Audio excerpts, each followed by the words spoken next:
ప్రాంతంలో తరతరాల నుంచి బతుకమ్మ కుంటలో ప్రజలు ఈత కొట్టేవారు. తర్వాత ఈ కుంట స్థలం పూర్తిగా అధ్వానంగా తయారైంది. ప్రజాప్రభుత్వం వచ్చాక హైడ్రా ద్వారా ఈ బతుకమ్మ కుంటను పునరుద్ధరణ చేసింది. ఇప్పుడు బీఆర్ఎస్ కు చెందిన వ్యక్తి ఈ స్థలం మీద కోర్టుకు వెళ్లి ఈ స్థలంపై అనేక ఆర్డర్లు తీసుకొస్తున్నాడు. పార్టీలకు అతీతంగా బతుకమ్మ కుంట కోసం నిలబడాలి.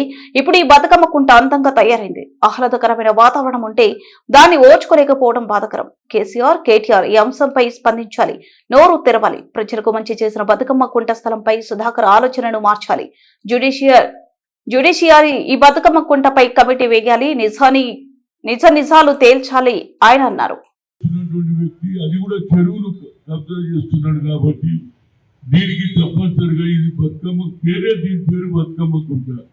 గతంలో బతుకమ్మను ఆడారు, కానీ బతుకమ్మ కుంటను మర్చిపోయారు. కానీ నా ఉద్దేశంలో ఏదైనా మొత్తం మీద ఐడా రంగనాథ్ గారు కొద్దిగా శ్రద్ధ వహించి దీన్ని సాధించారు. మంచి వాతావరణం అయిందని అందరూ సంతోషంగా ఉన్నారు. అయినా మరి జ్యుడిషియరీ మీద నేనేం కామెంట్ చేయను, ఎందుకంటే జ్యుడిషియరీ ఇది హైయెస్ట్ అథారిటీ.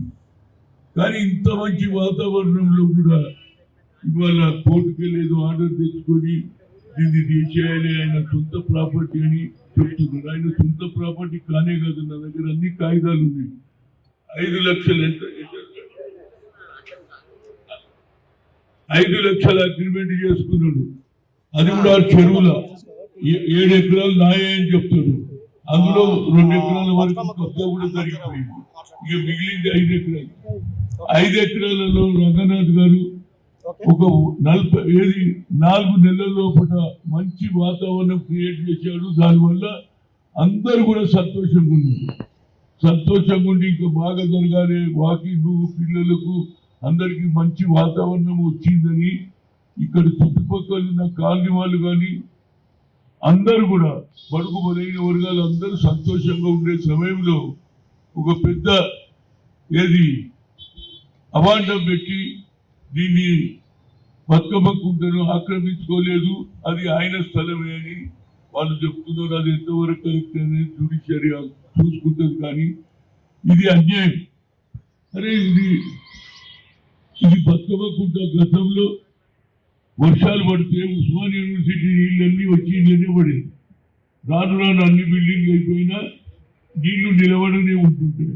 దానికి ఇది డ్రైనేజ్ వాటరు, ఇది చెరువు లేదు అని అన్ని మేము ప్రొసీజర్ చేసినాం. ప్రొసీజర్ ప్రకారంగా కోర్టులో ఉన్నది కాబట్టి నేను ఎక్కువగా మాట్లాడకుండా వారికి కూడా జ్యుడిషియరీ కూడా నేను రిక్వెస్ట్ చేస్తున్నా, మీరు రండి, జ్యుడిషియరీగా ఒక మనిషిని అపాయింట్మెంట్ చేయండి, ఈ ప్రాంతంకి వచ్చి చూడండి.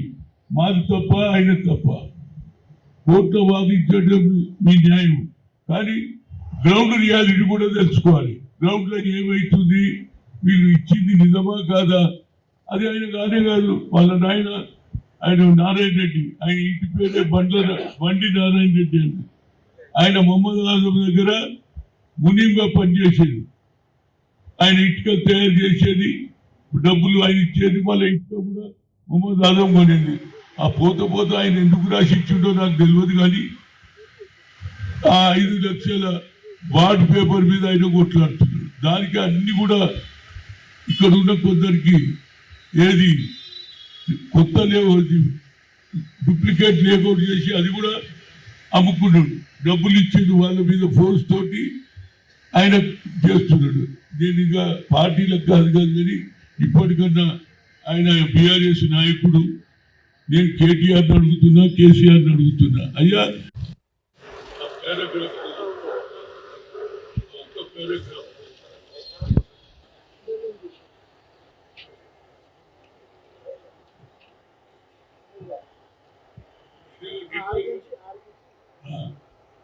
ఆయన affidavit I submitted at the time of the entering into an agreement said is scheduled land is low-lying area and water out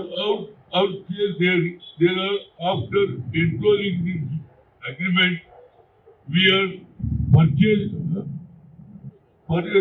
have spent huge amount in an amount of 30,000. అంటే 30 లక్షలు ఖర్చు పెట్టినట్టు ఎందుకు ఖర్చు పెట్టావు బాబు? పుట్ట పూసినవా లేదా?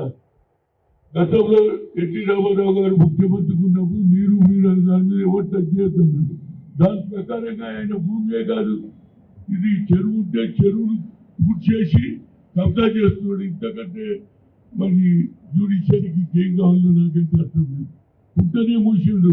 30 లక్షల 30 లక్షలు ఖర్చు, ఆ జమానా 30 లక్షలు ఖర్చు చేసిన అంటే అది పుట్టాలంటే నిర్ధారమైంది కదా. కనుక ఇంతకంటే ఇది నేను ఎక్కువ ఏం చెప్పలేను. ఎందుకంటే ఇది అందరికీ తెలుసు. ఇది బతుకమ్మకు పేరే, దీని పేరు బతుకమ్మకుంట. చిన్నప్పటి నుంచి నేను కూడా ఈత కొట్టేది, అక్కడ చేసి బతుకమ్మ ఆడేది. లాస్ట్ కొన్ని ఏళ్ళ నుంచి ఆఖరికి ఇక్కడ ఉన్నటువంటి యువకులు సోదరి మండలు బతుకమ్మ పండుగ వస్తే డ్రమ్లలో వేస్తున్నారు బతుకమ్మని తీసుకొచ్చి. అది నేను చూడలేకపోయినా డ్రమ్లో వేసేదని ప్రయత్నం చేసి ఇప్పటి నుంచో ప్రయత్నం చేస్తున్నా. నాకు కూడా ఆఫర్స్ ఇచ్చినా నేను ఎన్నడూ డబ్బులకు ఆశపడలే. బస్తీ బాగుండాలి, బస్తీలో అందరూ బాగుండాలి, తరతరాలు ఉన్నవారికి న్యాయం జరగాలనేది నా ఉద్దేశం. ఇది బీఆర్ఎస్ వచ్చినారు, నేను వాళ్ళకు కూడా రిక్వెస్ట్ చేస్తున్నాను. ఈడ బీజేపీ ఉన్నది, సిపిఐ ఉన్నది, సిపిఎం ఉన్నది, కానీ బీఆర్ఎస్ ఎందుకు రాలేదని నేను అడుగుతున్నా. వచ్చిందా? మరి నువ్వు కూడా మాట్లాడాలి, సపోర్ట్ చేయాలి. కొంత మాట్లాడితే నీకు కూడా అవకాశం ఇస్తాను. ఎందుకంటే ఇది ప్రజల సమస్య. ప్రజలకు అందుబాటులో ఉన్నటువంటి బతుకమ్మ కుంట వల్ల పోతే మన పాత వాతావరణం అవుతుంది. చెత్త చెదారం కీడ చేస్తారు, ప్రజలందరూ ఇబ్బంది పడతారు. మన తల్లులు సంతోషంగా ఉన్నారు, యువకులు సంతోషంగా ఉన్నారు, చిన్నపిల్లలు సాయంత్రం రాగానే అందరూ కూడా వచ్చి ఈ బతుకమ్మ కుంట రౌండ్లో వాకింగ్ చేస్తున్నారు. మార్నింగ్ వాకింగ్ జరుగుతుంది. కనుక దీన్ని కాపాడడానికి ఏదైతే సుధాకర్ రెడ్డి ఈ దీనికి సూత్రధారి ఆయన ఇన్ఛార్జ్ ఉన్నాడో, మరి బీఆర్ఎస్ పార్టీలో ఏ పొజిషన్ నాకు తెలియదు, కానీ ఆయన చేస్తున్న పరిణామాల వల్ల బీఆర్ఎస్ కు చెడ్డ పేరు వస్తుందని చెప్తున్నారు.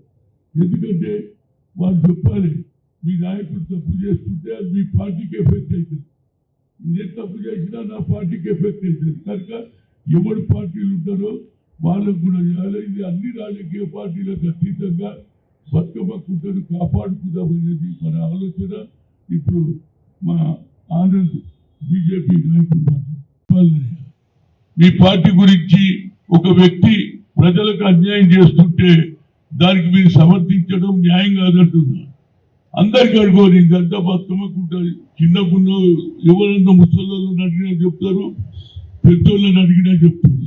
కనుక దీని మీద మనం అందరం ఏది బతుకమ్మ కుంట కాపాడే కమిటీ అని పెట్టుకొని దీని మీద అందరూ పనిచేయాలి, రాజకీయాలకు అతీతంగా.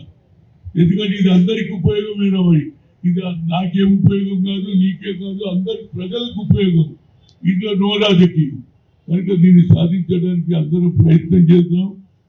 సుప్రీంకోర్టు పోయింది, ఇక్కడ హైకోర్టులో మన ఏ విధంగా వాదించారో తెలియదు. కానీ ఇప్పుడు తప్పనిసరిగా రాష్ట్ర ప్రభుత్వం వాళ్ళు చేసే పని చేసినా నేను జ్యుడిషియరీని రిక్వెస్ట్ చేస్తున్నాను. లెట్ దెమ్ జస్టిస్ ఎవరైతే చీఫ్ జస్టిస్ ఉన్నాడో ఇక్కడ మన హైకోర్టు చీఫ్ జస్టిస్ ఒక కమిటీ వేసి ఇక్కడికి వచ్చి చూడబారు. మేము తప్ప కాదా, మేమేమో భూమి కబ్జా చేయడానికి